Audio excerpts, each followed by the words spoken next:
오늘의 중요 뉴스 다각도로 분석해보는 시사위키 시간입니다. 김민하 기자 어서 오세요. 안녕하세요. 첫 번째 항목은요. 이상한 국감인데요. 국정감사가 이제 시작이 되지 않았습니까? 흔히 볼 수 없는 장면들이 지금 화제가 되고 있어서요. 소리까지 한번 준비를 해봤는데요. 같이 들어보시죠. 오전에 저희 회의장에 벵갈 고양이가 우리 속에 갇혀서 나타났습니다. 여러분들 퓨마가 어떤 건지 저도 이번에 좀 공부를 했는데요. 퓨마가 사람을 공격하는 일이 거의 없어요. 보고된 적이 없어요. 원래 고양이과 동물 중에서도 가장 온순한 것으로 알려진 게 바로 퓨마예요. 뭐 오늘 하루 종일 검색어에도 오르던 이 벵갈 고양이, 자유한국당 김진태 의원이 데리고 등장했다면서요? 그 얘기죠? 그렇습니다. 이 이제 남북 정상회담 뉴스가 이제 그날 묻히는 게 싫어서 청와대가 NSC까지 소집해서 퓨마를 사살한 거 아니냐, 이 얘기를 이제 물어보기 위해서 벵갈 고양이를 데리고 왔다, 이 얘기인 건데요. 일단 이 질의에 대해서는 홍남기 국무조정실장이 NSC 소집이 당일 된 것은 사실이 아니다, 이렇게 답변을 했는데, 다만 화상회의가 연결된지 이거는 모르겠다, 이렇게 얘기를 했습니다. 또 홍남기 국무조정실장은 퓨마가 동물원 울타리를 넘어가면 주민들이 위험할 수 있기 때문에 사살했다, 이렇게 또 설명을 했습니다. 근데 조금 아까 그 직접 소리에도 나왔습니다만 김진태 의원은 퓨마가 사람을 공격한 사례가 거의 없다, 뭐 온순하다, 이렇게 말하고 있더라고요. 이게 이제 퓨마라는 게 미국에서는 뭐 쿠거, 팬서, 마운틴 라이언 이런 이름들로 불리는데 다 같은 동물입니다. 다른 맹수들하고 비교할 때는 상대적으로 사람을 공격할 확률이 적다, 이것은 사실입니다. 그런데 이 북미 지역에서 퓨마에 의해서 공격을 당해서 사망하거나 상해를 입는 사건이 이제 종종 일어나는 게 또 현실인데요. 예. 언론 보도를 보면은요, 지난 100년 동안 북미 지역에서 퓨마가 사람을 공격한 사례는 125건이고 이 중에 피해자가 사망한 경우에는 올해 2건을 포함해 27건이 있다, 이렇게 얘기가 나오고 있습니다. 근데 또 직접 들고 온 벵갈 고양이는 퓨마랑 무슨 관련이 있죠? 이 벵갈 고양이라는 거는 집고양이하고 삭, 이 살쾡이라고 부르죠. 삭의 교잡종인데요. 보통 고양이보다 몸집이 크고 좀 더 야성이 강한 종이라고 합니다. 그래서 그런 특성 때문에 이제 퓨마 대용으로 이제 데려온 거다, 이렇게 설명을 김진태 의원이 했는데요.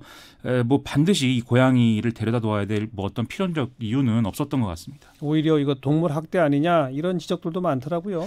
이 고양이 영상을 보니까요, 상당히 어리둥절해 있고 좀 겁에 질려 있는 이런 모습이었는데요. 고양이는 일반적으로 자기 영역을 정해서 이제 움직이는 동물이기 때문에 사람이 많은 낯선 환경에 있게 되면은 스트레스를 많이 받을 수가 있다라는 게 이제 많은 지적들입니다. 예. 동물학대를 지적하기 위해서 동물학대를 하게 된 셈 아니냐, 이런 얘기도 나오고 있는데요. 그렇죠. 또 김진태 의원실은 이 고양이를 증인으로 출석시킬 것이다라고 기자들에게 홍보 문자까지 또 보낸 이 상황이거든요. 그런 점에서 보면 이게 동물학대다라는 어떤 문제의식은 좀 애초에 좀 없었던 것 같습니다. 그러니까 결국 이 고양이까지 데리고 등장해서 질문하고 정부를 향해 추궁한 문제의 핵심이 뭡니까? 뭘 잘못했다는 거예요, 정부가? 그러니까 이게 이제 퓨마를 불필요하게 사살했다. 그리고 그 퓨마를 사살한 이유가 남북 정상회담의 어떤 그 뉴스가 묻히는 걸 방지하기 위한 거다, 이 얘기를 지금 하려는 거였던 거죠. 네. 결국 이거는 결국 필요가 없는 동물을 이제 꼭 필요하지 않은 것을 데리고 온 거기 때문에 어떤 화제성을 노린 이런 시도 아니겠습니까? 근데 만약에 그 퓨마가 정말 그 민가 있는 쪽으로 가서 사람이 위험해지면 그건 정부 보고 어떡하라는 얘기죠? 그러게 말입니다. 그래서 홍남기 국무조정실장도 실제로 이런 어떤 그 주민들에게 피해를 입혔을 경우에 얼마나 그 정부에 대한 그 비난이 컸겠느냐. 예. 그렇기 때문에 대응을 할 수밖에 없었다. 예. 이 점을 분명히 그 답변을 하고 있습니다. 그런 답변을 듣고도 계속 추궁하더라 이거죠? 그렇습니다. 참. 그리고요. 예. 이 결국 화제성을 노린 건데 의도가 뭐냐라는 점에서도 한 가지 좀 짚어볼 문제인 것 같습니다. 이 뭐 무풀보다 악풀이라고 하지 않습니까? 그래서 국감 시즌에는 이런 다양한 시도들이 계속 나오고 있는데요. 예를 들어 박성중 자유한국당 의원의 경우에는 오늘 과기부의 AI 로봇 산업에 대한 어떤 질의를 하겠다라면서 LG전자의 AI 스피커 클로이를 들고 나오는 모습을 보여줬는데요. 예. 이 스피커가 이제 클로이 이렇게 부르면은 작동을 해야 되는데 이 작동을 안 해서 또 사람들이 웃는 그런 상황이었습니다. 박성중 의원은 뭐 자기 사투리를 못 알아들었나 보다, 이렇게 얘기를 했는데요. 예. 또 같은 당의 박대출 의원의 경우에는 맷돌을 준비를 해와서 이 맷돌 손잡이를 어처구니라고 하는데 정부의 여러 정책들이 어처구니가 없다, 이런 얘기를 하기도 했습니다. 그거 얘기하려고 맷돌을 들고 나온다고요? 그 들고 나오는 게 상당히 힘들었을 텐데 굳이 그런 또 수고를 했다고 합니다. 글쎄, 우리 언론이 그런 거 들고 나오면 또 사진 찍어서 보도해주고 막 이래서 그런 거 아닌가요? 아예 싹 무시해야 되는 거 아닌가 모르겠네요. 저도 참. 그랬으면 좋겠는 마음인데 여기서 그걸 또 소개를 하고 있습니다. 아휴, 딱합니다. 우리도 딱해요. 어떻게 보자면. 그러게 말입니다. 자, 오늘 또 시선을 모았던 건 오늘 국감에 선동열 감독 출석했던 거 아닙니까? 소리 한번 들어보죠. 여기 A라는 선수와 B라는 선수의 이미 성적이 있습니다. 두 선수를 놓고 봤을 때 감독으로서 어느 선수를 선택하시겠어요? 선택해봐주세요. 선택을 해봐주세요 일단. 그러니까요. 기록은 B가 좋은 건 사실입니다. 그렇지만 감독이라는 것은 A가 오지환 선수고요. B가 김선빈 선수입니다. 제가요. 말씀드릴게요. 그러니까 제가요. 대표님, 제가 말씀드릴게요. 근데요. 근데 이게 너무 일방적으로만 저기 잠깐 네. 저기 뭐 답변할 틈을 안 주고 계속 질문하는 분이 누굽니까? 이 바른미래당의 김수민 의원인데요. 이 선동열 감독의 경우에는 대체 복무를 스스로 포기한 LG 트윈스 오지환 선수에게 병역 특례를 주기 위해서 이제 국가대표로 선발했다. 이 의혹을 받고 있는 상황이죠. 예. 그래서 방금 들으신 장면은 선수 선발에 대한 일종의 블라인드 테스트를 시키고 있는 이런 장면입니다. 예. 그 성적, 이 수치만 보면은 오지환 선수를 선발하지 않는 게 자연스러웠는데 왜 선발했냐 이건 이제 물어보고 있는 그래서 그런 지금 상황이죠. 답변을 뭐 계속 못 하고 있는데 결국 답변했을 거 아니에요. 뭐라고 답변했어요? 이 시즌 성적을 보는 것도 중요하지만 현재 컨디션이 좋은 선수를 써야 된다고 판단을 했다는 건데요.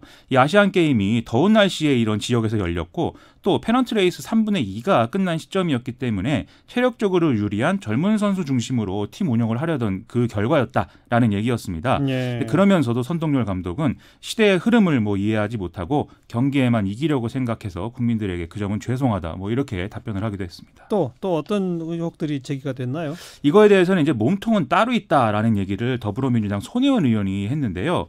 쉽게 말하면 선동열 감독은 결국은 이용당한 것뿐이고 실제 선수를 뽑는 권한 자체는 KBO가 상당 부분 행사하도록 돼 있었다라는 얘기였습니다. 이 몸통으로 직접적으로 지목된 양혜영 전 KBO 사무총장은 지난해에도 뭐 입찰 비리라든지 어떤 심판 관련 의혹 이런 것들로 국감에 출석한 바 있어서 이것도 좀 화제가 되고 있습니다. 어쨌든 오늘은 뭐 의혹 제기에 대해서 아니다. 그냥 이런 공방으로 끝난 상태죠. 그런 상황입니다. 시사뵙기 두 번째 항목은요. 오이사 조치 해제 논란인데요. 강경화 외교부 장관이 오이사 조치 해제를 관련해서 답변을 했다가 논란에 지금 휩싸여 있는 상황입니다. 이 오이사 조치는 아시다시피 이명박 정권 시절에 천안함 폭침에 대한 대응으로 취해진 제재 조치를 말하는데요. 이게 어떻게 된 것인지 좀 알아보시죠. 그러니까 처음에는 해제 검토하고 있다라고 답했었죠. 그렇습니다. 더불어민주당 이해찬 대표가 금강산 관광 재개 자체는 국제사회 제재 위반이 아니다. 이 취지의 주장을 하면서요. 지금 금강산 관광이 안 되는 것은 이 국제적인 제재가 아니라 오이사 조치 때문이 아니냐. 이거 해제할 용의가 있느냐. 이렇게 물어봤는데요. 이에 대해서 강경화 장관이 해제를 관계부처와 검토 중이다. 이렇게 답변을 했다는 겁니다. 근데 그러다가 꼭 그런 건 아니라고 또 말을 바꿨다면서요? 이 답변이 나온 이후에 박병석 더불어민주당 의원이 검토 중이라는 게 정확한 무슨 의미냐 이렇게 물어봤는데요. 강경화 장관이 이렇게 얘기를 했습니다. 관계부처로서는 이것을 늘 검토하고 있을 것이라는 차원에서 말씀을 드린 것이다. 범정부 차원에서 논의하고 있는 건 아니다. 그리고 또 오이사 조치 해제는 유엔 제재와 겹치는 부분이 있기 때문에 남북관계 상황을 전반적으로 고려해서 검토해야 한다. 이렇게 답변을 했다는 것이죠. 아직까지는 원론적인 입장이로군요. 그런 상황입니다. 자, 여기까지 수고하셨어요. 고맙습니다. 김민아 기자였습니다.